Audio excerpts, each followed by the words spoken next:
நிறைய பேர்களுக்கு முன்னாடி பட்டப்பேர் வைக்கிறாங்களே, சில பேருக்கு அந்த பட்டப்பேர் ஒட்டிக்காது, மறந்துடுவாங்க, மறுபடியும் பேரை தான் சொல்லுவாங்க. ஆனால் வி.சி. கணேசன்ங்கிற ஒரு பேர், விழுப்புரம் சின்னையா மன்றாயார் கணேசன் அப்படிங்கிறத பேர் தான் அவரோட பேர். வி.சி. கணேசன் வி.சி. கணேசன் அப்படின்னு சொல்லிட்டு இருப்பாங்க. அத பெரியார் வந்து ஒரு நாள் அந்த நாடகத்தை பார்க்கிறார். பெரியாருக்கு அந்த நாடகம் பார்க்கறது, சினிமா பார்க்கறது அவ்வளவு பிடிக்காது அவருக்கு. அவருக்கு பிராக்டிக்கலா இருக்கணும், மக்களுக்கு என்ன சொல்லணுமோ அதை சொல்லணும். அண்ணா தான் வலுக்கட்டாயமா வந்து இந்த நாடகத்தை பாருங்க அப்படின்னு சொல்லும்போது, சிவாஜி கண்ட இந்து ராஜ்யம் அப்படின்னு ஒரு நாடகம். அந்த நாடகத்தை சிவாஜி அசத்திட்ட உடனே அப்ப பெரியார் சொல்றாரு, நான் கொண்டிருந்த கருத்து தவறு போல இருக்கு, ஒரு 500 மேடையில சொல்ல வேண்டிய விஷயத்த ஒரு நாடகம் அப்படியே மனசுல பதிய வச்சிருக்க, இந்த அளவுக்கு உணர்ச்சி பிழம்பா நடிச்ச அந்த பையன் யார் அப்படின்னு.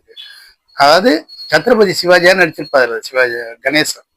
உடனே இவர் தாங்க கொண்டாச்சானே, ரொம்ப பிரமிப்பா நடிச்சப்பா, நீ நாளையிலேருந்து நீ வி.சி. கணேசன் கிடையாது, நீ சிவாஜி கணேசன் அப்படின்னு சொல்லிட்டு அந்த சிவாஜியை கொண்டாந்து முன்ன வச்சாங்க. அது இன்றளவும் நிக்குது, இன்னும் காலம் கடந்து நிற்கும். அதே போல கருணாநிதினு இருக்கும்போது முன்னாடி கலைஞர்னு பேர் எப்படி ஒட்டிச்சு தெரியுமா? தூக்கு மேடை அப்படிங்கிற ஒரு நாடகத்தை வந்து கலைஞர் வந்து எழுதுறாரு. எழுதி சில நேரத்தில் அவரும் நடிப்பார் கூட. சினிமாவில் மட்டும் நடிக்கவே நாடகத்தை நிறைய நடிச்சிருக்காரு, பாடல் எழுதுவார். அப்படி இருக்கும்போது தஞ்சாவூர்ல அந்த தூக்கு மேடை நாடகத்தை போடுறாரு எம்.ஆர். ராதா.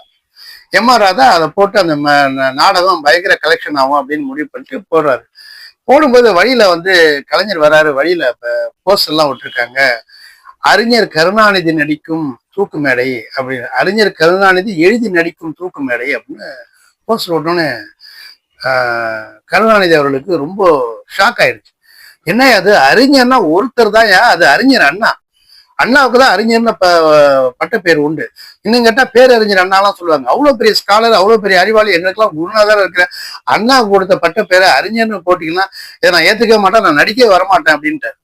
உடனே சடங்கு பார்த்து அறிஞர்னு சொன்னாதானே நீ ஏத்துக்க மாட்டேன், சரி கலைஞர் போ அப்படின்ட்டாரு எம்.ஆர். ராதா. சரி கலைஞர் கருணாநிதி, இந்த அந்த கரெக்டா ரைமிங் வருது, கலைஞர் கருணாநிதி ஆக்சிடென்டலா அன்னைக்கு கொடுத்த பேரு. காலம் உள்ள அளவுக்கும் கலைஞர் கருணாநிதி காலப்போக்கில் கருணாநிதிங்கிற பேரை கூட விட்டுறாங்க கலைஞர் அப்படின்னு சொல்லும் போது அதுக்கு ஒரு பெருந்தன்மையும் கம்பீரமும் அதுல வந்து ஒரு புகழும் அதுல கிடைச்சிருச்சு. இதுல இருந்து என்ன தெரியுதுன்னா, எம்.ஆர். ராதாவும் மிகப்பெரிய ராசிக்காரர்.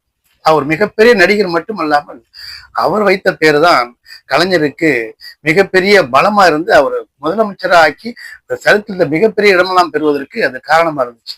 ஒவ்வொருத்தர் சூட்டுற நேரம் அவங்க கைராசி.